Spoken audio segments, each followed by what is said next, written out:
The first webinar is Investing on Active versus Passive Mutual Funds, where we'll be discussing various aspects related in active versus passive mutual fund.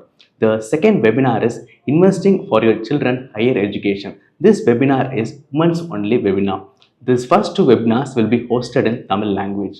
The third webinar is Investing in India's Travel Boom, where we will be discussing the risk and opportunities in this particular sector. If you are interested in any of this webinar, you can click the link below in the description to register.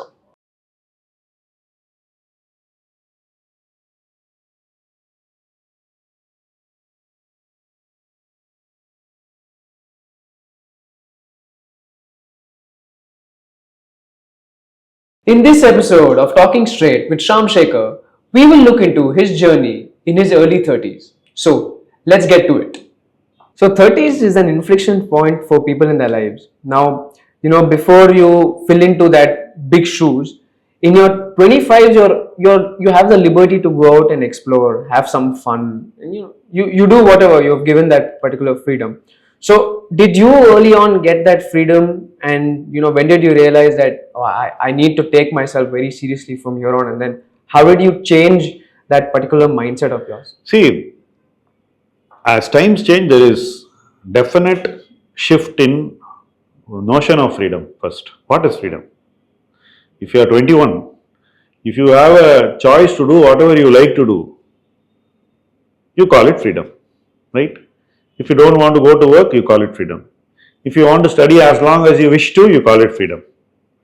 If you want to only work in a particular field, irrespective of what the financial benefits are, you call it freedom. If you want to only be in a field which gives you very high financial benefits, you call it freedom. So freedom is many things to many people, right? But in the end, you have to turn this freedom into something tangible, something sustainable, something growable in your life. For that, you don't have too much time. Whether you're born in the 50s, or you're born in the 60s, or you're born in the 90s, or you're born after 2000, this doesn't change. And as the world moves faster, if you're going to take more time, you're putting yourself to more risk.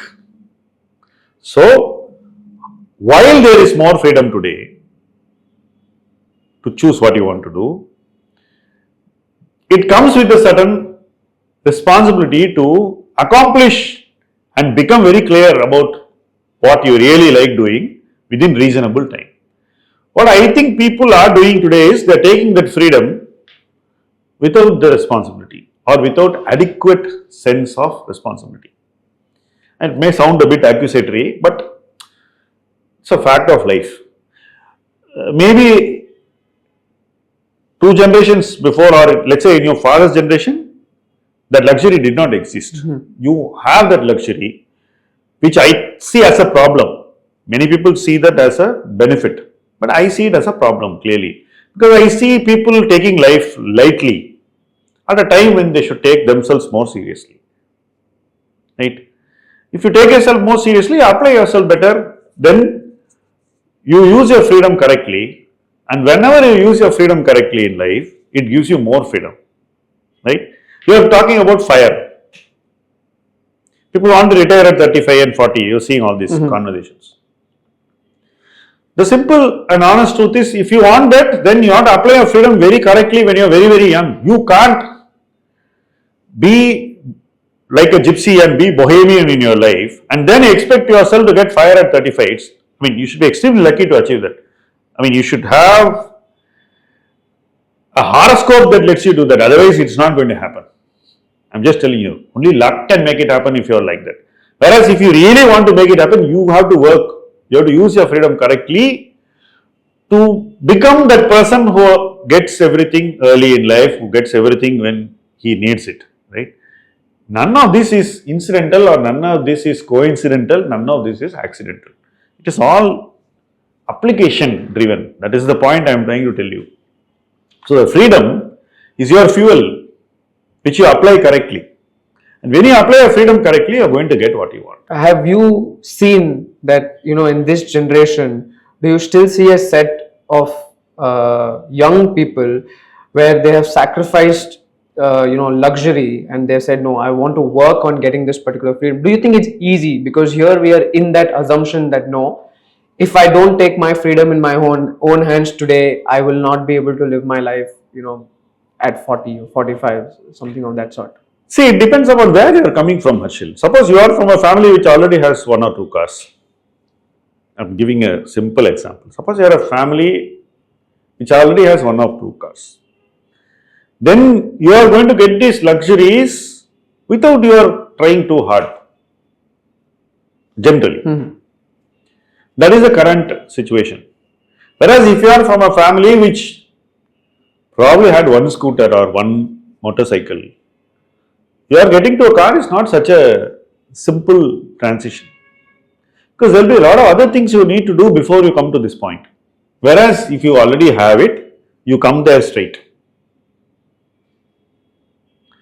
So the person who doesn't have it has a different journey, and the person who has it already has a different journey. It's not the same. When you have such diversified or very differentiated journeys between 2 people of the same age, of the same generation, their experiences, life expectations, outlook, everything is bound to be different, which is why privileged families sometimes deny their children these benefits for a long time and then allow them to enjoy these benefits only when they are financially worthy of them. Which means they want them also to have the same upbringing as any other person.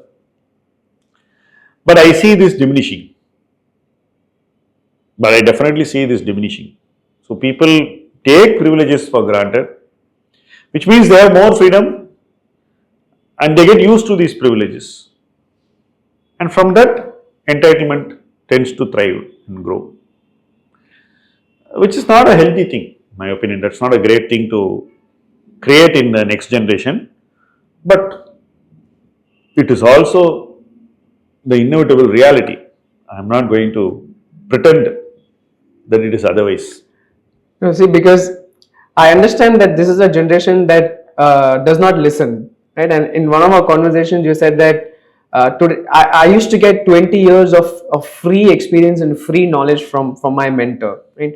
So how important do you think it is for us to break out of that particular mindset of I will do it by myself, to say no, I would actually go and seek guidance from someone, be it a professional, or even it can even be my father or somebody elderly, for me to get that particular direction. See, 3 things I am going to tell: information, knowledge, wisdom.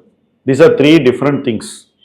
Okay, I sense that most of the people mistake the first one for the second and third. Online you get all information, right? You think that you get all this information, you are already knowledgeable and you are already wise. It's not exactly that way, because you are in a time where there is information overload, there is misinformation, there is disinformation, deliberate spreading of wrong information. So chances are that you mistake misinformation and disinformation for knowledge. Many people convert these 2 into some ideological beliefs also. Then the prospect of your becoming wiser is delayed for sure. And if it becomes too late and your ideas become too set, you are going to deny yourself that, right? So what does it mean? It means that you don't just think that you are going to be a digital yogi. You cannot become one. So you have to live in the real world with people, and you have to take different things from different people. So speaking of digital yogis, in one of our interviews, you said time teaches you who you are, right? And because the information that comes to us, we are made to believe that you have to be on the sidelines to understand who you are as a person, understand it and figure out. Right? Sidelines of what? Sidelines of actually going out and putting yourself out there. Right? You're made to believe you have to come and start figuring yourself out before you can actually do things and learn. That's what you mean by you say sidelines. Sidelines. So we think that, once we come out, we come in with big muscles and say we have to be very, very aggressive in whatever we do. But we miss out that entire part of trying to understand what our actual ability to take risk and our willingness to take risk is. So, what do you think, that entire phase should be, or how that entire process of time teaches you who you are and how we should be able to take advantage of that? See, today there is a generational pressure of projection. You have to project yourself as somebody, to your peers or whoever you are. I think that pressure is not a healthy thing. Frankly, I have never been under that pressure. I don't like it also because it's not productive. I mean, what do I care about what somebody I just meet briefly socially thinks about me or what work I'm doing? What does he know about what I'm doing? So you should know yourself more. You should be more self-aware. Okay. So if you are spending more time trying to do projection and trying to show yourself in good light to society, chances are that you are spending less time with yourself, trying to understand who you are and what you want to become. So that is why you should not be projecting yourself too much into society. I see a lot of people, I called it the LinkedIn effect. Okay, when I read LinkedIn posts of so many people, I feel that they are not doing justice to themselves. And what they are saying is not what they are thinking. There is a certain phoniness that comes in, right? Why it comes in is because they have not understood who they are and what they want to become. They have decided that they want to be like this person or of this public image, something like that. They fix some very narrow stuff and then everything is oriented towards that, right? So a young person, if she starts doing this, chances are that he will become very phony over a period of time. In our field, that happens very easily and it can happen very fast. After a while, you are only living to protect that image that you have projected outside. So you will do more and more things to. And how does that impact my ability to save? Because I would be going in with one mindset to save here, and then suddenly it would change, and then I would change my pattern to save, and again my expenses would go. So how does that actually, not having a set personality, how does that impact my ability to save? See, first you have to have some first principles for yourself. You have to create them. Okay, like I will earn so much money every year. This year I will earn so much money. How will I earn this money? I will do all these things. How much will I save? What kind of lifestyle I will lead? And what will I do with that savings? How will I treat money which I make out of my investments? All this should be very clear in your mind.